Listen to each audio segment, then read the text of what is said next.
नमस्कार। आपका अखबार पर आपका स्वागत है। मैं हूं प्रदीप सिंह। संजय सिंह आम आदमी पार्टी के सांसद, राज्यसभा सदस्य और अरविंद केजरीवाल के करीबी, इनकी गिरफ्तारी की खबर पहले दे चुका हूं। मैं इस पर एक वीडियो बना चुका हूं। आज फिर बात इसलिए कर रहा हूं कि मामला ज़्यादा गंभीर होता जा रहा है। गंभीर इस अर्थ में कि देखिए, दो तरह की चीज़ें होती हैं। एक, प्रोसिक्यूशन एजेंसीज़ को कुछ थोड़ा बहुत मिलता है, प्रोसिक्यूशन नहीं, इन्वेस्टिगेटिंग एजेंसीज़ को कुछ मिलता है, उसके आधार पर वो छापा मारते हैं, फिर गिरफ्तारी कर लेते हैं, फिर कस्टोडियल इंटरोगेशन होता है, उसको ये प्रोसेस फॉलो करते हैं। लेकिन ज़रूरी नहीं होता कि डॉक्यूमेंट्स मिलें जिससे उनका अपराध, जिन पर आरोप लगा है, उनका अपराध सिद्ध किया जा सके। इस मामले में धीरे धीरे, इस मामले की बात कर रहा हूँ तो शराब घोटाला, जो दिल्ली का शराब घोटाला है, धीरे धीरे कड़ियाँ जुड़ती जा रही हैं, एविडेंस सामने आते जा रहे हैं। हालांकि ईडी को सुप्रीम कोर्ट ने भी एक तरह से झिड़का है, चेतावनी दी है कि अगर आपके पास मनी ट्रेल का सबूत नहीं है, पैसे के लेन देन का सबूत नहीं है, तो आपका केस 2 मिनट भी ट्रायल कोर्ट में टिकेगा नहीं। तो अब जाहिर है कि ये बात तो जो इन्वेस्टिगेटिंग एजेंसी है उसको भी मालूम है कि बिना एविडेंस के कोर्ट में जाएंगे तो केवल फटकार लगेगी, उसके अलावा तो कुछ मिलेगा नहीं। और जो पॉलिटिकल मास्टर्स हैं उनको भी पता है कि अगर इस तरह का केस लेकर इन्वेस्टिगेटिंग एजेंसी जाएगी तो उनके लिए मुश्किल होगी, उनके ऊपर आरोप लगेगा पॉलिटिकल वेंडेटा का। तो ये इस तरह के मामलों में, खासतौर से पॉलिटिकल मामलों में, इसी वजह से कोई भी कदम उठाने में देर होती है, क्योंकि उसको ठोक बजाकर फिर जो है उसमें आगे बढ़ जाता है। एविडेंस मिल रहा है, प्रोसिक्यूट कर पाएंगे। हालांकि ये भविष्यवाणी कोई नहीं कर सकता कि अदालत से सज़ा मिल ही जाएगी, लेकिन जो भी इन्वेस्टिगेटिंग जांच एजेंसी है उसको ये पूरा विश्वास होना चाहिए कि उसके पास इतने तथ्य, इतने साक्ष्य हैं जिनके आधार पर वो सज़ा दिला सकती है। अब अगर ऐसा हो तो जो कॉन्फिडेंस होता है इन्वेस्टिगेटिंग एजेंसी का, वो एक तरह से जो है वो उसके लिए आगे और सबूत जुटाने का में सहायक होता है। संजय सिंह की गिरफ्तारी, अब बहुत से लोगों को लग रहा था कि इतने समय बाद गिरफ्तार करने का क्या मतलब। सुप्रीम कोर्ट ने भी पूछा कि अगर आपके पास एविडेंस था तो आपने गिरफ्तारी में इतनी देर क्यों की। लोगों ने कहा कि अब उनके घर पर क्या मिलेगा, क्यों छापा मारा। अब जो है ईडी ने, अगर छापा ही मारना था तो पहले मारना चाहिए था। ये सब सवाल उठते हैं, लेकिन हम लोग ये भूल जाते हैं कि इन्वेस्टिगेटिंग एजेंसीज इन चीज़ों के बारे में हमसे, आपसे, यानी आम लोगों से ज़्यादा जानती हैं। डॉक्यूमेंट्स मिले हैं ऐसे, और ईडी का जो रिमांड नोट है उसके ज़रिए ये बताया है ईडी ने कि मनी ट्रेल इस्टेब्लिश होती है। संजय सिंह को कुल मिलाकर जो आरोप है, 3 करोड़ रुपए इस शराब घोटाले में रिश्वत के रूप में मिले हैं। 2 करोड़ की एक किश्त, 1 करोड़ की एक किश्त। और इसके अलावा उनका एक परम सहयोगी, जो लंबे समय से बताते हैं कि लगभग 10 साल से उनके साथ है, विवेक त्यागी, वो भी आरोप के घेरे में है। उस पर संदेह की सुई और ज़्यादा है। संजय सिंह को अगर सज़ा दिलाने में कामयाबी मिलती है इन्वेस्टिगेटिंग एजेंसी को, तो उसमें एक कड़ी विवेक त्यागी होगा। अब आप कहेंगे विवेक त्यागी ने अगर कुछ किया तो उससे संजय सिंह का क्या संबंध। जो इन्वेस्टिगेटिंग एजेंसी यानी इन्फोर्समेंट डायरेक्टरेट कह रहा है, मैं उसकी बात कर रहा हूँ। विवेक त्यागी, जो इस शराब घोटाले में जो 2 व्यापारी थे, मतलब कई थे, 2 व्यापारी, दिनेश अरोड़ा और अमित अरोड़ा। दिनेश अरोड़ा की गिरफ्तारी हुई, वो सरकारी गवाह, वादा माफ गवाह बन गए, और उन्हीं के एविडेंस के आधार पर कि संजय सिंह को यहाँ पर 2 करोड़ दिए गए, इनके जरिए सर्वेश मिश्रा है, उनके जरिए 1 करोड़ भिजवाया गया, इस तरह से इस दिन, इस तारीख को, इस जगह पर पैसा दिया गया, ये सब बताया है। लेकिन अदालत भी जानती है और जांच एजेंसी भी जानती है कि केवल जो अप्रूवर है उसकी गवाही के आधार पर आप किसी को सज़ा नहीं दिला पाएंगे। तो ये मामला आपको पता होगा, सीबीआई भी इसकी जांच कर रही है। सीबीआई ने भी जो है कॉल डेटा रिकॉर्ड निकलवाए हैं कि जिस समय पैसा देने का आरोप लगाया जा रहा है, जिसके द्वारा देने का आरोप लगाया जा रहा है, उन दोनों का मोबाइल फ़ोन की लोकेशन क्या थी। तो लोकेशन एक जगह मिलती है, मतलब उसी जगह पर थे दोनों। ये इस्टेब्लिश होता है, यानी कांटेक्ट होना ये इस्टेब्लिश होता है।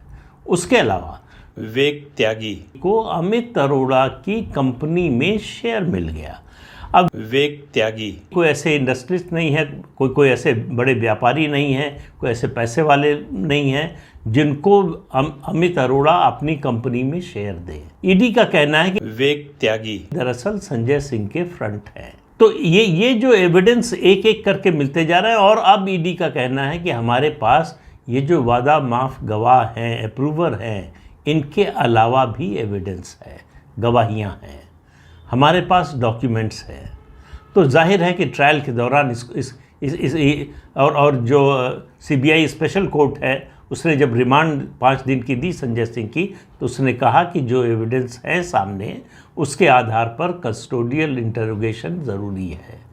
उससे ही पता चलेगा कि जब कन्फ्रंट किया जाएगा उनको, जो ओरल एविडेंस है, गवाही है, और उसके अलावा जो डॉक्यूमेंट्री एविडेंस है, उससे जब संजय सिंह को कन्फ्रंट किया जाएगा तो सच्चाई निकलकर सामने आ सकती है। तो इसलिए सीबीआई स्पेशल कोर्ट की टिप्पणी पर ध्यान दीजिए। उन्होंने कहा कि ये न तो अनरीजनेबल है और न बेवजह है। संजय सिंह की गिरफ्तारी कानूनी रूप से सही है। तो ये जो आम आदमी पार्टी के लोग हल्ला मचा रहे हैं कि ये गैर कानूनी तरीके से गिरफ्तार किया गया है, कोई वजह नहीं है, पॉलिटिकल वेंडेटा के कारण जो है गिरफ्तार किया गया है, इस सब में कानूनी रूप से न्यायालय की नज़र में इन सब का कोई मतलब नहीं है। तो ये मामला तो हुआ कानूनी पक्ष इसका। अब इसके राजनीतिक पक्ष को समझिए। अरविंद केजरीवाल इंडी अलायंस में शामिल हुए थे, उसमें जो और राजनीतिक कारण थे उनके अलावा एक कारण था कि जब भी इस तरह का मौका आएगा, अलायंस की जो 26-27 पार्टियां हैं वो सब पार्टियां हमारे साथ खड़ी नज़र आएंगी। संजय सिंह की गिरफ्तारी हुई, कांग्रेस पार्टी के बयान के अलावा कोई सामने नहीं आया बचाव में आम आदमी पार्टी और उसके नेता के। कोई आंदोलन नहीं हुआ, कोई प्रदर्शन नहीं हुआ। जो भी प्रदर्शन छोटा मोटा हुआ वो आम आदमी पार्टी ने किया। और अगर आप ध्यान से देखें, सोचें, तो सत्येंद्र जैन, फिर मनीष सिसोदिया, अब संजय सिंह की गिरफ्तारी, जो स्ट्रीट प्रोटेस्ट है उसकी इंटेंसिटी लगातार आपको घटती हुई नज़र आएगी। उसमें वो उत्साह, वो नाराज़गी, वो क्षोभ आपको अब दिखाई नहीं देगा। और सबसे बड़ी बात, अरविंद केजरीवाल, आप याद कीजिए जब सत्येंद्र जैन की गिरफ्तारी हुई थी, जब मनीष सिसोदिया की गिरफ्तारी हुई थी, जिस शिद्दत के साथ, जिस आवेश के साथ वो कट्टर ईमानदार बताते थे इन लोगों को, वो आवाज़ में वो तलखी, आवाज़ में वो विश्वास, आवाज़ में वो दम जो है अब दिखाई नहीं दे रहा है। क्यों? अरविंद केजरीवाल जैसे जैसे इस शराब घोटाले का, उसके बाद शीश महल का घोटाला, उसके अलावा दूसरे घोटाले, इनकी जांच का घेरा जैसे जैसे कसता जा रहा है, अरविंद केजरीवाल पस्त होते जा रहे हैं। उनको बहुत उम्मीद थी कि कांग्रेस उनके समर्थन में खुलकर बड़े पैमाने पर आएगी, बाकी जो गठबंधन के साथी हैं वो खुलकर आएंगे। ममता बनर्जी का कोई बयान आया हो मुझे सुनाई नहीं दिया। एमके स्टालिन कुछ बोले हों ये मैंने पढ़ा नहीं कहीं। आप इसी तरह से एक एक पार्टी का नाम लेते जाइए। अब अभी एक टेलीविज़न चैनल का कॉन्क्लेव हुआ मुंबई में, उसमें इंडिया अलायंस के कई नेता आए, लेकिन किसी ने अरविंद केजरीवाल और उनके साथियों के समर्थन में कोई बड़ी बात कही हो, बड़ा खुलकर बोला हो, आक्रामक तरीके से बोला हो, ऐसा कहीं दिखाई नहीं दिया। तो अरविंद केजरीवाल को इस अलायंस से, इस गठबंधन से राजनीतिक फ़ायदा नुकसान होगा या नहीं, वो तो चुनाव के बाद पता चलेगा। लेकिन भ्रष्टाचार के मामलों में उनकी जो बीजेपी के खिलाफ स्ट्रेटजी है, उसमें ये पार्टियां उनके किसी काम नहीं आ रही, ये उनको दिखाई दे रहा है। तो अरविंद केजरीवाल की समस्या बढ़ती जा रही है। ईमानदारी का चोला उतर चुका है। भ्रष्टाचार के इतने आरोप हैं कि अब जो है ये उनके लिए कहना, मतलब कह तो सकते हैं, कह भी रहे हैं कि वो ईमानदार हैं, और अब आप देखिए उल्टा चोर कोतवाल को डांटे वो हालत हो गई है। वो प्रधानमंत्री नरेंद्र मोदी को इस देश का सबसे भ्रष्ट प्रधानमंत्री बता रहे हैं। अब ये बात उनको समझ में नहीं आ रही है, इस देश में कोई भी मोदी का समर्थक हो या विरोधी हो, वो भी ये बात मानने को तैयार नहीं होगा अगर वो किसी पार्टी का पॉलिटिकल वर्कर नहीं है। पॉलिटिकल वर्कर्स की बात छोड़ दीजिए, वो पार्टी लाइन के आधार पर बोलेंगे, तो इसलिए उसकी बात को छोड़ देना चाहिए, उसको नज़रअंदाज कर दीजिए कुछ देर के लिए। लेकिन आम लोगों से आप पूछिए मोदी की गलती, उनसे पूछिए, गलतियां बता देंगे कि ये करना चाहिए था नहीं किया, ये करना चाहिए था नहीं किया। लेकिन कोई भी, मैं कह रहा हूँ 100 लोगों से बात करेंगे आप, तो उसमें आपको एक आदमी भी ऐसा नहीं मिलेगा जो ये कहे कि मोदी भ्रष्ट है, बेईमान है। तो ये जो कैंपेन राहुल गांधी ने चलाना शुरू किया था, बाकी विपक्षी दलों ने उसको आगे बढ़ाने की कोशिश की, वो जनता के बीच में नहीं गया है। वो उस राजनीतिक दल के कार्यकर्ताओं के बीच में, और कार्यकर्ताओं में भी अधिकांश, मैं कह रहा हूँ कार्यकर्ताओं में भी अधिकांश ऐसे हैं, कांग्रेस के ही कार्यकर्ताओं की बात कर लीजिए, जिनसे आप निजी रूप से बात कीजिए, वो ये मानने को तैयार नहीं होंगे कि उनके नेता जो कह रहे हैं मोदी के खिलाफ वो सही है। राजनीतिक रूप से विरोधी हैं, विरोध करेंगे, आरोप लगाएंगे, नारे लगाएंगे, वो अलग बात है। लेकिन मैंने पहले एक वीडियो बनाया था, उसमें जिक्र किया था कई पार्टियों का कि 2024 के लोकसभा चुनाव के बाद इन पार्टियों का भविष्य अंधकारमय है। उस सूची में अब आप आम आदमी पार्टी को भी जोड़ लीजिए। देखिए, आम आदमी पार्टी की सबसे बड़ी ताकत क्या थी कि वो बाकी राजनीतिक दलों और बाकी नेताओं से उनके नेता अलग हैं। वो भ्रष्टाचार के विरोध में लड़ाई लड़कर राजनीति में आए हैं, तो भ्रष्टाचार से वो बचे हुए हैं, ईमानदार लोग हैं। उनकी नीतियाँ गलत हो सकती हैं, सही हो सकती हैं, वो गलत बोल सकते हैं कभी, या इस तरह की बात कर सकते हैं जो नहीं करना चाहिए था, लेकिन ये ईमानदार लोग हैं। दरअसल उनकी जो सबसे बड़ी ताकत थी ईमानदारी की, वो ध्वस्त हो चुकी है। अब अरविंद केजरीवाल ईमानदार हैं ये कहने में उनके अपने समर्थकों, मैं कार्यकर्ताओं की बात नहीं कर रहा हूँ, उनके अपने समर्थकों को भी हिचकिचाहट होगी। वो एक बार में सीधे अगर इस सवाल का जवाब हाँ या ना में आप पूछें तो सीधे जवाब नहीं दे पाएंगे। तो राजनीति और सार्वजनिक जीवन में परसेप्शन का बड़ा मतलब होता है कि लोगों की धारणा आपके बारे में क्या है, लोग आपके बारे में सोचते क्या है। मैं बार बार उदाहरण देता हूँ, उसका सबसे बड़ा उदाहरण है राजीव गांधी। राजीव गांधी जब राजनीति में आए, 2082 में आ गए थे, 84 में प्रधानमंत्री बन गए।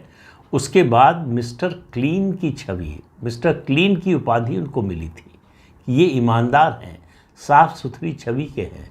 84 में प्रधानमंत्री बने और 86 में नारा लगने लगा, गली गली में शोर है।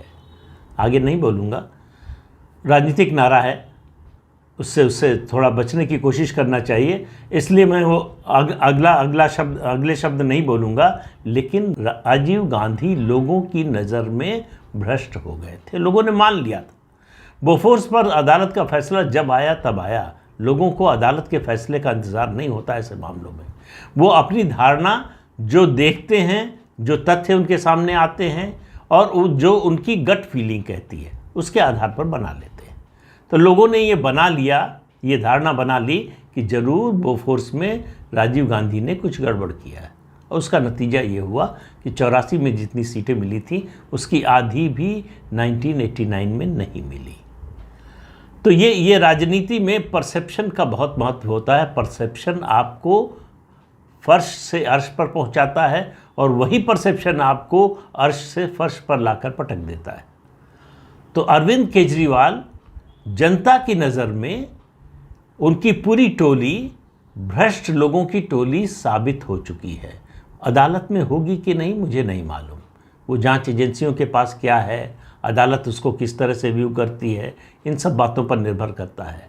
लेकिन कम से कम अब अगर ज़्यादा नहीं बोलना चाहें, ना कहना चाहें, तो इतना तो आप बहुत सेफली कह सकते हैं कि लोगों की नज़र में अरविंद केजरीवाल अब कट्टर ईमानदार तो नहीं है।